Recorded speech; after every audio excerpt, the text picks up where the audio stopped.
안녕하세요, 성도 여러분. 평안한 주말 보내고 계신가요? 2022년 새해 첫 인사를 드렸던 것도 불과 얼마 전 같은데 벌써 이번 연도 반이 눈 깜짝할 새 지나갔습니다. 그동안 참 많은 일들이 한꺼번에 지나가고 숨가쁘게 달려왔는데요. 오늘도 저와 여러분도 또 열심히 삶을 살아가고 있습니다. 특히 한국은 OECD 국가 중에서 손에 꼽힐 정도로 잠도 줄이고 일할 수 있는 환경에 지속적으로 노출이 되어 열심히 살아갑니다. 정신없이 이렇게 하루하루를 살아가다 보면 이렇게 시간이 벌써 흘러가 있네요. 그러다 보니 저는 때로는 어제 먹은 점심 메뉴가 무엇인지 잊어먹기도 합니다. 열심히 살아간다는 것, 그건 하나님께서 우리에게 주신 삶을 위한 아주 중요한 사명 중에 하나임이 틀림이 없습니다. 오늘 본문에서의 예수님도 아주 열심히 사셨습니다. 본문 20절에서 22절을 함께 보시겠습니다. 집에 들어가시니 무리가 다시 모임으로 식사할 겨를도 없는지라.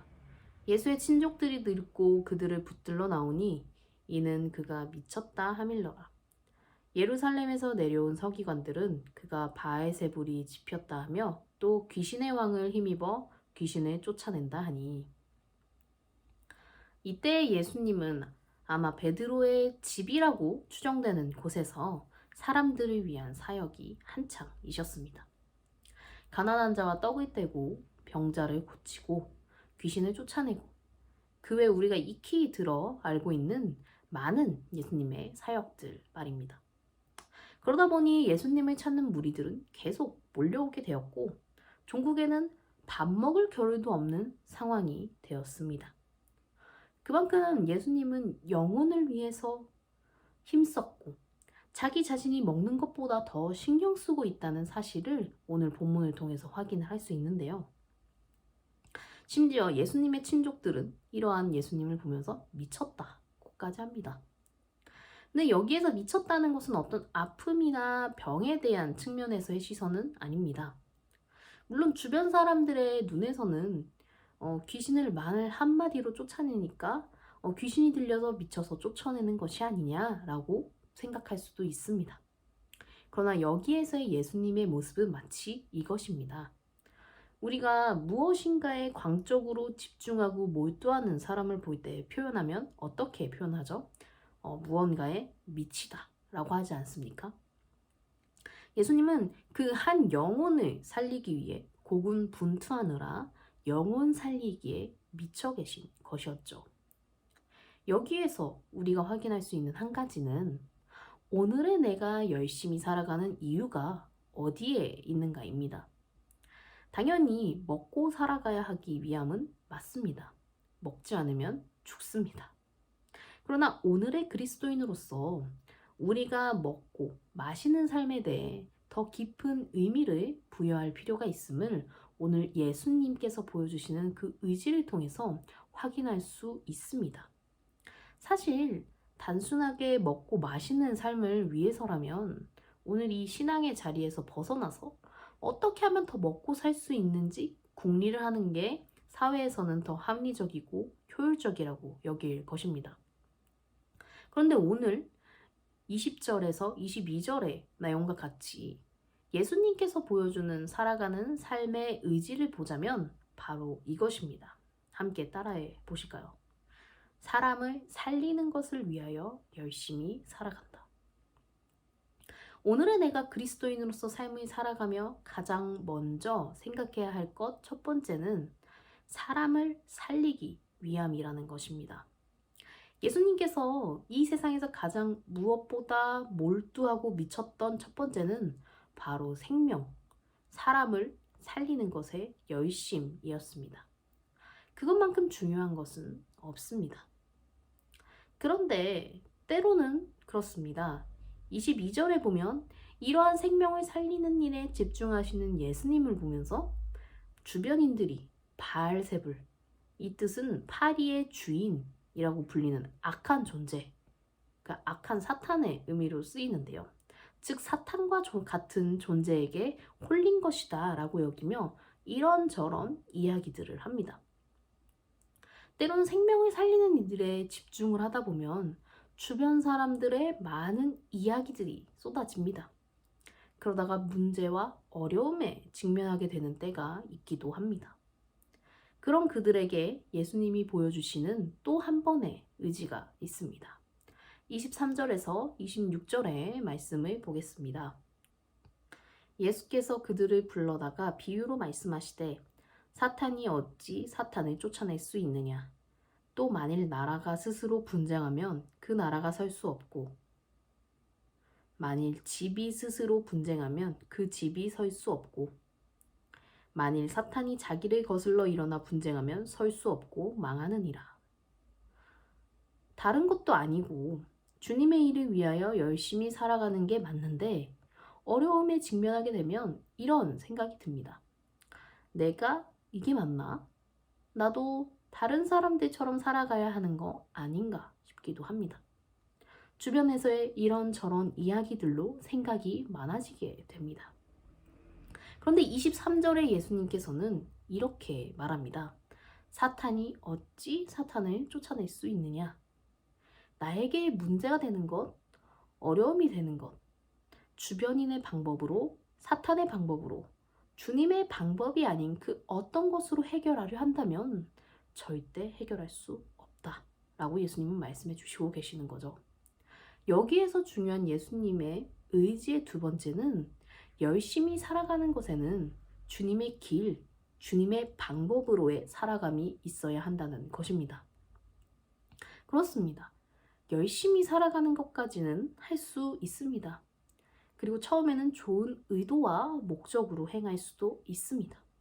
그런데 그런 상황에서 어려움에 직면하게 되면 그 의지가 흔들릴 수도 있습니다.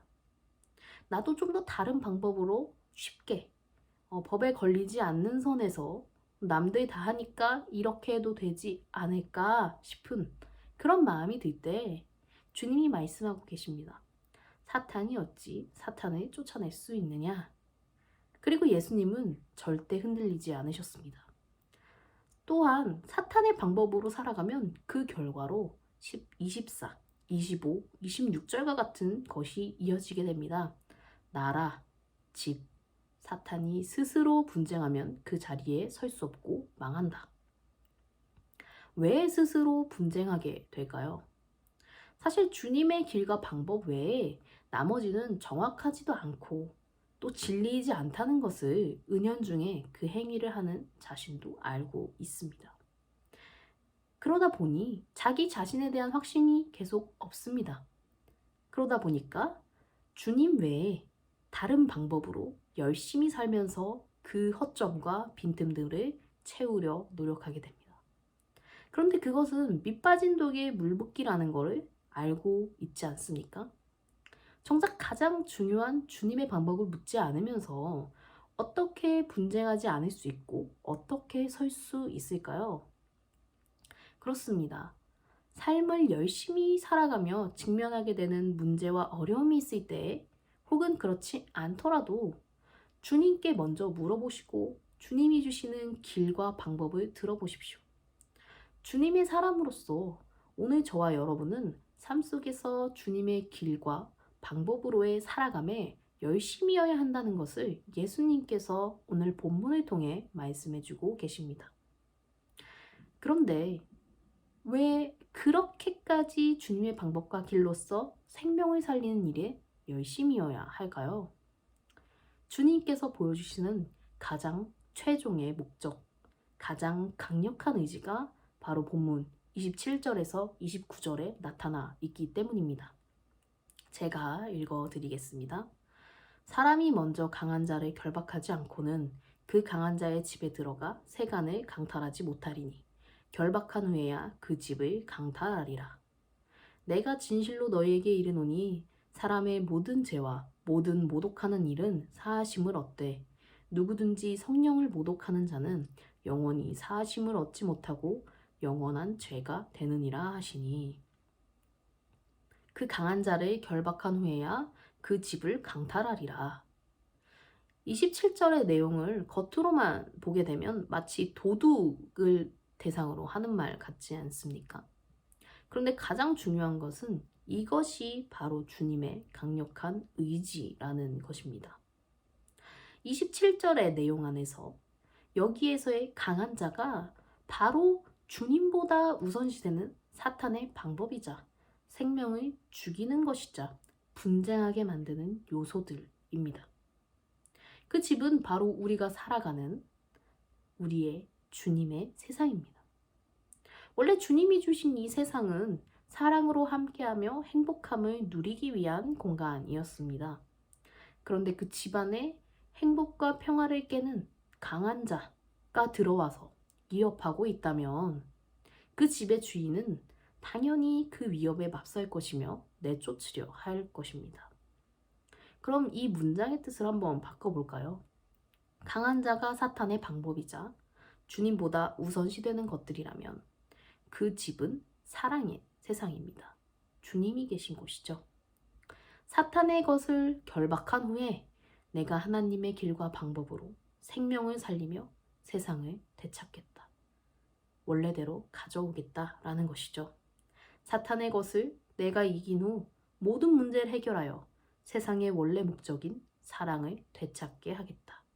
라는 예수님의 의지가 나타나고 있습니다. 그 결과가 바로 28에서 29절입니다. 내가 진실로 너희에게 이르노니 사람의 모든 죄와 모든 모독하는 일은 사하심을 얻되 누구든지 성령을 모독하는 자는 영원히 사하심을 얻지 못하고 영원한 죄가 되느니라 하시니, 예수님께서 우리에게 보여주시는 삶의 의지의 세 번째는 주님의 사랑을 통한 삶이 나를 사하심으로 인도하신다는 겁니다. 주님께서 이 세상을 원래대로 돌리실 걸 강력한 의지로 우리에게 보여주고 계십니다. 이 세상에 한 영혼도 신경 쓰지 않고 생명을 죽이는 일에 혈안되어 있는 그 사랑을 잃어버린 많은 방법들이 가득한 이 그 집, 바로 이 세상의 원래 주인이신 예수님께서 사랑 없는 곳에 고군분투하며 살아가는 존재들을 사랑의 자리로 돌려놓고 해결하겠다고 말합니다. 그리고 그 공간에는 당연히 사랑이 있게 되니 행복할 수밖에 없을 것입니다. 나보다 나를 더 사랑하시는 주님의 사랑을 믿고 삶을 살아가는데 나의 고집과 욕심보다 주님의 사랑으로 사랑하게 될 것입니다. 그리고 그것이 바로 죄의 사함이고 구원입니다. 그런데 여전히 그것을 모른 채 내 중심, 물질 중심, 내 감정, 다른 사람들이 다 하니까 나도 그렇게 해도 된다는 사랑 없는 방법들로 나를 위해 열심히 살아간다면 주님의 의지를 모독하는 것이고 인정하지 않는 것입니다. 그것이 바로 성령을 모독하는 것입니다. 그러니 당연히 사함을 얻지 못하고 영원한 죄가 될 수밖에 없겠죠. 그러나 오늘 주님은 명확하고 강력히 말씀하십니다. 이 세상의 사랑을 회복할 것이며 그것은 사탄의 방법이 아니라 주님의 방법과 길로서 생명을 살리는 것이라고 말입니다. 그리고 그것이 바로 주님의 의지입니다. 우리의 의지, 바로 사람의 의지는 한계가 있습니다. 작심삼일이라는 말이 있는 것처럼 말이죠. 하지만 주님의 의지에는 한계가 없습니다. 그리고 또한 변함이 없습니다. 반드시 그 자리에 이르게 하실 것입니다. 사랑의 여러분, 오늘 살아가는 삶의 열심의 자리가 어디에 있으십니까? 생명을 살리는 것에 힘쓰기를 원합니다. 그 길에 주님의 길과 방법으로 살아가기를 원합니다. 그리고 그를 통해 주님의 사랑으로 살아가며 진정한 행복과 평안의 집으로 인도하는 주님을 경험하십시오. 진정한 천국과 구원을 경험하며 기쁨을 누리는 저와 여러분이 되기를 소망합니다. 감사합니다.